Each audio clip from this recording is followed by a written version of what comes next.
Khadijah itu istri pertama Rasulullah.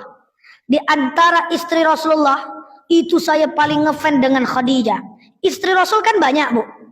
Dan saya membaca karena untuk kebutuhan dakwah, saya hafal tuh sejarah semua istri-istri Rasulullah. Di antara semua sejarah istri Rasulullah, itu saya paling ngefans dengan Khadijah. Kenapa? Coba gini, Bu. Kalau Aisyah itu menemani Rasulullah saat Rasul sudah di atas. Di Madinah nikahnya. Rasul udah hebat di Madinah, Bu. Udah jadi Rasul, Bu. Bapaknya Aisyah itu Abu Bakar. Bapaknya orang hebat, suaminya orang hebat. Aisyah itu kalau bahasa kitanya dia udah punya kasta, dia udah punya privilege. Aisyah itu pintar, tapi bapaknya sudah orang hebat. Cobaan hidupnya nggak seberapa. Paham ya? Ada istri Rasul yang lain namanya Hafsah. Hafsah itu anak Umar bin Khattab. Bapaknya sudah orang hebat, sudah orang mapan. Nikah dengan Rasulullah, Rasul sudah mapan. Coba tengok Khadijah. Khadijah itu menemani Rasul sejak sebelum jadi Rasul. Sampai diangkat jadi Rasul. Sampai jadi Rasul. Makanya wajar. Istri yang paling dicintai Rasulullah itu sebenarnya bukan Aisyah. Tapi Khadijah. Itu fakta. Tidak mungkin Rasulullah itu punya perasaan yang sama kepada istrinya. Rasul manusia biasa. Faktanya dengan Aisyah, Rasul sering tersendat ngomong Khadijah. Padahal Khadijah udah meninggal dunia. Tersebut juga. Makanya Aisyah itu pun cemburu. Aisyah ini semua orang dicemburuinya. Khadijah yang udah meninggal pun dicemburuinya. Padahal dia paling cantik. Satu-satunya yang perawan. Pencemburu. Apalagi macam ibu-ibu nih. Cemburu. Kakak Khadijah pun dia cemburui. Wajar istri yang paling dicintai itu Khadijah. Coba kita tengok akhlak Khadijah. Nikah Rasul kenal dengan Khadijah itu umur 17 tahun. Rasulnya umur 17. Kan pertama kali Rasul kerja dengan Khadijah itu Rasul umur 17 tahun. Kan tadinya dengan Abu Thalib. Lalu Abu Thalib memperkenalkan Rasul dengan Khadijah. Waktu itu Rasul umur 17 tahun. Belum diangkat jadi Rasul. 17, 18, 19, 20, 21, 22, 23, 24, 25. 8 tahun nikah dengan Khadijah. 8 tahun kerja dengan Khadijah. Umur 25 tahun dia nikahi bosnya sendiri.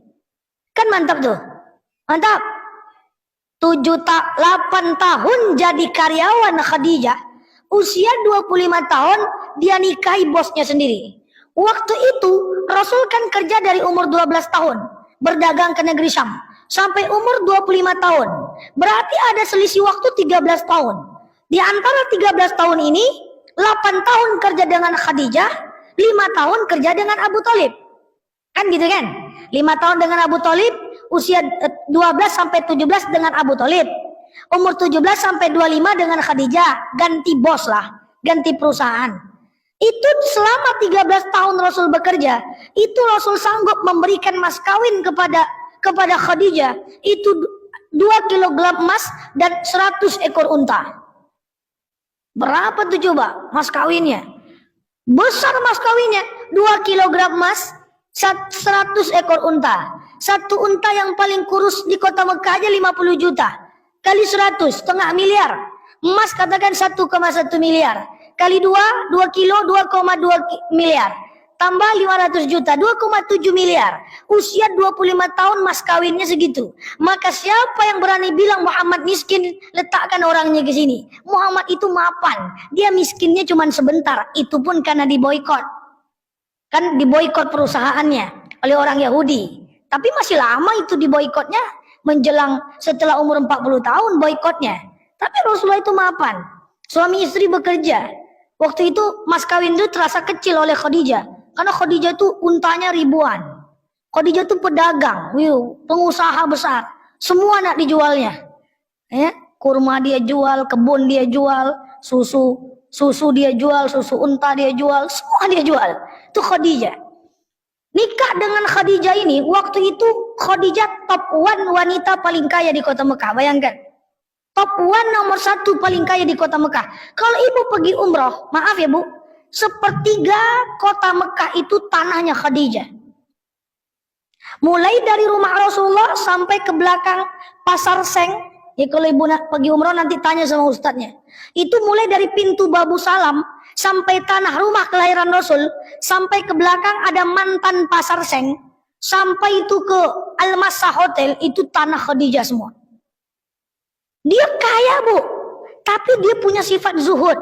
Dia mapan, tapi rendah hatinya. Itu zuhud bu. Biasa-biasa aja. Khadijah cuma punya gamis 3 biji. Ibu punya gamis berapa? Coba bayangin. Biasa-biasa aja. Ibaratnya, itulah zuhud bu. Luar biasa Khadijah itu. Jadi waktu dia kaya bu, rendah hatinya.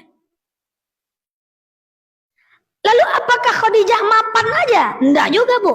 Kan ceritanya seperti ini nih. Ini kita contohkan sifat qanaah supaya kita bisa mengamalkan. Jadi kalau kita jatuh, kita merasa cukup. Kalau kita naik, kita rendah hati gitu. Kan tadi konsepnya, kalau kita di atas rendahkan hati, kalau di bawah lapangkan hati. Dah, waktu nikah dengan Rasul, usia Khadijah kan 40 tahun ya. Rasul itu suami ketiga bu.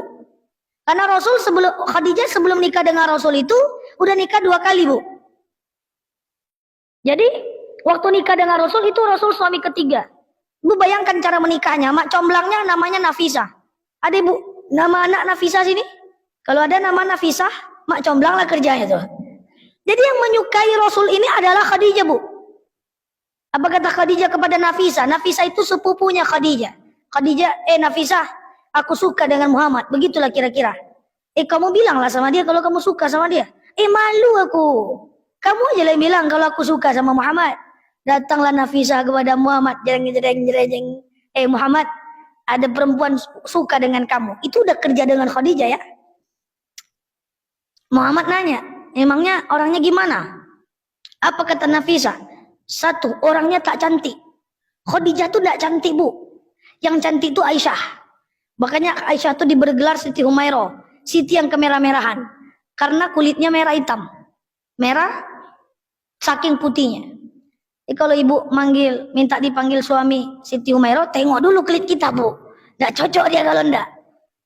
Orangnya tak cantik. Bayangkan Khadijah tuh tak cantik bu. Yang kedua, sudah tua. Bu, umur 40 masa Rasul tuh udah tua bu. Karena janda-janda yang dinikahi oleh Rasulullah usia 25 tahun tuh udah janda anak 4. Usia 22 tahun itu janda anak 5.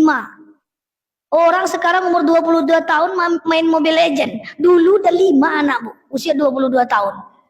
Coba bayangkan, orangnya tak cantik, sudah tua. Dan kau akan dijadikan suami yang ketiga. Udah 2 kali punya suami. Apa kata Rasul? Berikan 1 aja kelebihannya. Rasul tak tahu yang mana orangnya. Apa kata Nafisah? Dia mau mengabdikan dirinya untuk Islam dengan harta, agama dan jiwanya, dan dia adalah wanita yang pertama masuk Islam. Rasul tak tahu siapa. Pas bersobok, nikahnya di rumah Abu Thalib. Ternyata itu bosnya sendiri. Mantap? Wah. Waktu itu Khadijah usia berapa? 40. Rasul usia berapa? 25. Rasul diangkat jadi Rasul usia berapa? 40. Berarti dari Rasul umur 25 sampai Rasul umur 40 ada masa 15 tahun Khadijah menemani Rasul sampai diangkat jadi Rasul. Kasih begitu ya. 15 tahun itu sebelum diangkat jadi Rasul. Saya mau sampaikan satu fakta. Rasul sampai umur 40 tahun itu kehidupannya baik-baik aja. Rasul sampai umur 40 tahun gak ada masalah. Karena Rasul masih nabi, dia belum dakwah. Apa beda Nabi dengan Rasul? Nabi dia punya kebaikan tapi dia tidak wajib menyampaikan. Kalau Rasul dia punya kebaikan, dia punya kitab dan dia wajib menyampaikan. Sampai usia 40 tahun, itu Khadijah dan Rasulullah top 1. Laki-laki dan suami istri paling kaya di kota Mekah. Sampai umur 40 tahun, Rasul itu masih mapan. Jadi kalau membahas cerita Rasul, jangan langsung dibilang miskinnya. Jangan dipangkas-pangkas ceritanya. Ya, ibu aja nggak mau, kita aja nggak mau dinilai separuh-paruh ya. Sejak usia 40 tahun itulah Rasul bertahanus ke Gua Hira. Dia tengok Abu Lahab, Abu ini sudah menyembah berhala. Lalu dia menyembelih perintah wahyu pertama. Sejak wahyu pertama itu dijemput, saat itulah Rasul mulai dimusuhi, dihina, dicaci maki, sampai akhirnya diboikot. Boikot tuh gini bu, Ini kan zuhud udah tahu ya. Mereka di atas, mereka punya sikap sederhana. Sampai diboikot. Biar ibu tahu kenapa Rasulullah miskin ya bu. Khadijah tuh matinya kelaparan ya bu. Ini saya ceritakan sedikit sebelum kita balik nanti. Biar kita ngerti, kita punya sifat qanaah. Paham ya? Setelah diangkat jadi Rasul, mulai Rasul dihina. Dicaci maki, difitnah. Tapi kalau dihina, dicaci maki, difitnah itu kecil aja tuh bagi Rasul. Rasul itu kalau dicaci maki, dihina, dia sanggup loh pura-pura tak tahu kalau dia tahu orang itu menghina dia. Bayangkan tuh. Itulah hebatnya Rasul. Maka kan saya sering bilang sama jamaah, kalau difitnah, digosipin, biasa-biasa aja lah. Ketemu dengan penggosip itu, ikuti gaya Rasulullah, pura-pura tak tahu kalau dia tahu dia menggosipkan kita. Mana akhlak yang lebih baik dibanding itu lagi? Baik aja lah sama orang, nggak apa-apa. Selagi nggak ngefek, oke aja. Paham ya? Jadi kalau dihina, difitnah itu masalah paling kecil. Kecil. Misalnya ibu ngomongin saya, ini contoh aja. Ibu ngomongin saya, disampaikan oleh ibu itu. Nggak usah saya tanya apa katanya. Siapa yang ngomong, siapa. Bilang ke aku dulu siapa, nggak usah. Saja orang tuh ngomongin saja, oh udah gitu aja. Jadi kalau ditanya, itu tuh, pergi saya begitu. Ibu ngomongin saya, nggak usah aja itu dia orangnya, pergi lagi itu. Ibu ngomongin saya, nggak itu orang, habis waktu ya. Nah, ujung-ujungnya nggak jadi majelis taklim, sibuk nyari penggosip aja. Jadi berpura-pura tak tahu lah. Nanti saya ketemu ibu, saya pura-pura tak tahu kalau ibu menzolimi saya. Orang juga punya hutang, punya banyak urusan, punya beban hidup. Nggak akan kita jadi pikirkannya. Dia pasti juga mikirkan yang lain. Sampai kapan lah dia sanggup zolim sama kita? Nah itu gaya Rasulullah. Kemudian mau dibunuh. Dibunuh nggak bisa bu. Dibunuh itu bu ya. Siapa yang pengen bunuh saat itu adalah Umar bin Khattab. Apa kata Umar? Umar waktu itu belum masuk Islam bu. Apa kata Umar? Umar ngomong gini. Abu Lahab, Abu Sufyan, Abu Jahal, aku akan penggal kepala Muhammad dan aku bawa ke tengah-tengah kalian. Umar tuh bagak bu. Jalanlah dia dengan pedangnya. Pedang Umar masih ada di museum Turki. Jalan dia dengan pedangnya pengen ke rumah Rasulullah. Yakin saya, bukan karena pertolongan Allah, Rasul pasti udah nggak ada. Karena Umar tuh berani, badannya kekar. Tapi karena pertolongan Allah, ketemu orang Yahudi di tepi jalan. Umar, kau mau kemana? Aku mau penggal kepala Muhammad. Aku bawa ke tengah-tengah si abu-abu itu. Oh, karena yang berani memenggal Muhammad, itu kastanya akan naik. Ngapain kau penggal kepala Muhammad? Adik kandung kau aja dan adik iparmu sudah masuk ke dalam Islam. Pergilah Umar bin Khattab nih, balik dia ke rumah adiknya. Dia dengar adiknya di pintu rumah membaca surat Toha dan ayat 1-14. Karena adiknya masuk Islam. Makin marah dia. Terjatuh pedangnya, bergetar hatinya, masuk Islam dia. Umar sekeras kepala itu mendengar Quran, bergetar hatinya. Kalau kita mendengar orang baca Quran tak bergetar hati kita, keras lagi kita pada Umar bin Khattab. Bayangkan tuh. Tidak tahu dia, ini bukti bahwa bahasa Arab Quran tuh tidak sama dengan bahasa Arabnya orang Arab. Umar kan orang Arab. Apa tuh yang dibacanya? Umar nggak ngerti arti surat Toha. Padahal Umar orang Arab. Makanya baca Quran harus pandai bahasa Arabnya. Karena itu adalah bahasa wahyu, bukan bahasa manusia. Kalau Al-Quran adalah bahasa manusia, pasti orang Arab nggak perlu ngapal Quran. Pasti orang Arab juga akan jadi juara tahfiz Quran. Faktanya tahfiz Quran bukan orang Arab yang menang. Karena bahasa Arab Quran itu bukan bahasa manusia. Dia bahasa wahyu. Kalau orang Arab, bahasa Arab Quran adalah bahasa Arabnya orang Arab. Orang Arab nggak perlu belajar tafsir. Pada faktanya orang Arab pun kesulitan mengartikan bacaan wahyu itu. Akhirnya makin marahlah si abu-abu. Muhammad ini dihina tidak bisa. Dia pura-pura tidak tahu aja. Dibunuh, yang membunuh pula masuk Islam. Dipakai cara yang ketiga. Ya kita sikit lagi cerita. Cara yang ketiga yaitu dengan dinego. Ibu tahu nego? Dibujuk-bujuk. Muhammad kesini. Ini duduklah Abu Lahab, Abu Jahal, Abu Sufyan. Kesini. Muhammad sama. Pura-pura tak tahu. Ibaratnya Muhammad ngomong gini, ada apa bro? Kan gitu. Ginilah Muhammad, kau ndak usah dakwah lagi. Yang sudah masuk Islam sudahlah. Umar semua, Khadijah sudah masuk Islam sudahlah. Tapi kau ndak usah dakwah lagi. Kita dulu berkawan. Sebelum Muhammad jadi Rasul, mereka ini kawan dagang. Sampai Muhammad usia 40 tahun. Kawan dagang. Kita ini dulu berkawan.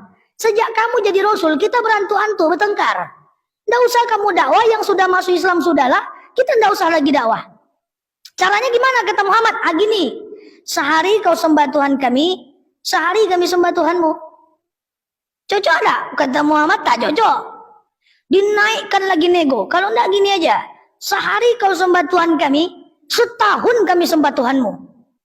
Oh, Muhammad ragu bu, bergetar lututnya bu, ragu. Sehari kau sembah Tuhan kami, setahun kami sembah Tuhanmu. Ragu Muhammad, langsung turun wahyu bu. Ya bedanya gitu bu, kalau Muhammad ragu langsung turun wahyu. Kalau kita ragu tak turun-turun si wahyu itu bu. Itu beda Muhammad dengan kita bu. Tipis-tipis aja beda. Langsung turun wahyu. Qul ya ayyuhal la a'budu ma wala antum 'abiduna ma wala ana 'abiduna ma wala antum 'abiduna ma lakum dinukum. Bagimu agamamu, bagiku agamaku. No. Makin sakit hati orang kafir. Dipakai cara keempat, dihina, dibunuh, dinego, pakai cara keempat. Dan cara inilah penyebab kematian Khadijah. Apa itu? Diboikot. Apa itu boikot? Mereka kan pengusaha besar. Mereka kan jual beli dengan orang Yahudi. Dibuat satu gini, orang Yahudi tidak boleh beli barang dagangan orang Islam. Gitu ceritanya. Orang Islam tak boleh lagi membeli barang dagangan Yahudi. Jadi orang Yahudi itu belanja sesama dia aja. Siapa yang mau beli barang dagangan kalau nggak orang Yahudi? Sementara orang Islam jumlahnya sedikit, orang Yahudi jumlahnya banyak. Paham ya? Dan jangankan boikot lagi bu ya. Boikot kita COVID aja bu, hancur pedagang bu. Ini boikot, nggak usahlah boikot tuh 3 tahun. Nggak usah tutup kedai 3 tahun. Ibu yang punya usaha sekarang tutup aja seminggu bu. Tutup sebulan bangkrut tuh bu. Ini 3 tahun. Bayangkan, sampai nggak ada lagi bahan makanan itu. Akhirnya banyak kaum muslimin yang mati kelaparan. 300 orang kaum muslimin yang mati kelaparan. Ada yang makan tulang belulang unta yang udah busuk. Ada yang makan kayu-kayu kering. Ada yang makan kayu itu ditokokkan ke tebing dimakan. Ada yang makan daging-daging unta yang sudah busuk. 300 orang mati kelaparan. 300 itu banyak bu, karena orang Islam sedikit. Dan di antara yang mati kelaparan saat itu adalah Khadijah. Jadi ingat, Rasul miskin karena boikot, bukan miskin bawaan lahir. Rasulullah itu pengusaha, dia pedagang, dia giat tuh cari rezeki itu. Kayak mana meninggalnya? Khadijah, Rasul pulang ke rumahnya, istriku, kenapa kau lemah? Aku enggak makan suamiku. Bukankah aku tinggalkan makanan? Aku berikan makanan itu kepada mujahid. Kenapa kau tak minta makan kepada sahabatku? Aku enggak mau minta makan kepada sahabatmu karena aku takut kau tak dihargai oleh mereka. Lalu kenapa kau tak minta makan kepada aku suamimu? Apa kata Khadijah? Suamiku, kalau kau kasih, aku terima. Kalau kau tak kasih, aku takkan pernah meminta. Khadijah. Bisa bu? Lambat ibu-ibu bilang bisa. Tuh bayangkan. Kalau saya ceramah di luar kota tuh protes jemaah. Nggak bisa sah. Kenapa nggak bisa? Masalahnya suami kami nggak kayak Khadijah. Tak diminta dan keluar duitnya. Lalu apa kata Khadijah ketika ingin meninggal? Suamiku, aku tak tahan sakitnya sakaratul maut ini. Minta tolong kepada malaikat Jibril, segera cabut nyawaku ya Muhammad. Lalu Khadijah bertanya, Rasul bertanya, apa rasa sakitnya sakaratul maut itu ya Khadijah? Sakitnya sakaratul maut itu ibarat duri yang dibenamkan dalam tubuhku dan dicabut dengan pelan. Calon ahli surga, begitu sakit matinya. Bayangkan ibu, wanita nomor 1 paling kaya, meninggalnya kelaparan. Bayangkan tuh, Khadijah luar biasa. Waktu dia miskin, qanaah luar biasa. Dia tak pernah mengeluh. Waktu dia mapan, rendah hati luar biasa. Waktu dia jatuh, dia lapang hati luar biasa. Makanya saya paling ngefan dengan Khadijah. Bayangkan kalau kita punya sikap seperti itu. Hidup kadang di atas, kadang di bawah. Kalau di atas, rendah hatilah. Kalau di bawah, lapang hatilah. Masalahnya sudahlah di bawah, tinggi hati luar biasa. Bukan kita tuh jauh sana tuh. Itulah bedanya orang berilmu. Semoga dengan ilmu ini kita punya sifat ini. Siap kita di bawah, kita lapang hati.